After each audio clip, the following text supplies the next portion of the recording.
After the divorce, my husband threw me out without a cent. I went to use the old card my father left me, but the banker turned pale and shouted, "Ma'am, quickly, look at this!" I was in shock when I discovered that I stood at the bank holding a card so old the numbers had faded. I felt embarrassed just showing it. "I'm sorry," I said. "My father gave this to me years ago. I just want to see if there's a few dollars on it." The banker swiped it. I expected him to say it was too old. Instead, the color drained from his face. His eyes went wide. "Ma'am, come behind the counter right now." My heart dropped. "What? Why?" Everyone turned to stare.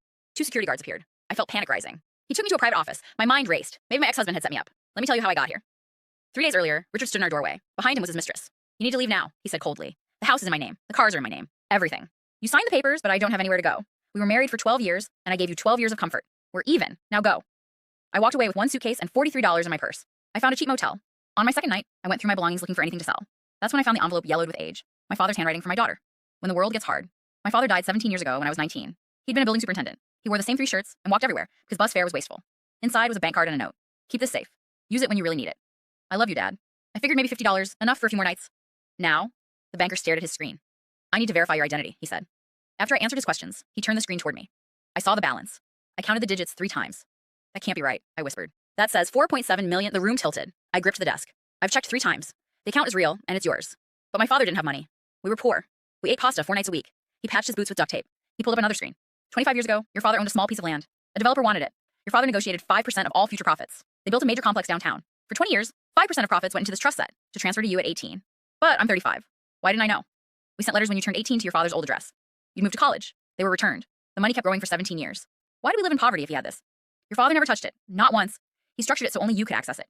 Not creditors, not family, not any spouse. The word spouse hit me. My ex couldn't touch this. Exactly. It's an inheritance and an irrevocable trust. Your ex had no claim.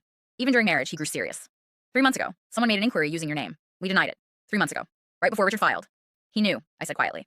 That's why he rushed the divorce. He wanted me desperate, so I'd never look for this. He handed me a card. "You need a lawyer." My lawyer investigated. Richard had hired a private investigator who traced my father's land sale. He couldn't find where the money was, so he took everything else, waiting for you to find it, and share out of guilt. I could have destroyed Richard. My lawyer showed me how, buy his debts, foreclose on everything. But I thought about my father, who'd had millions but fixed toilets for elderly neighbors who wore patch boots and walked in the rain.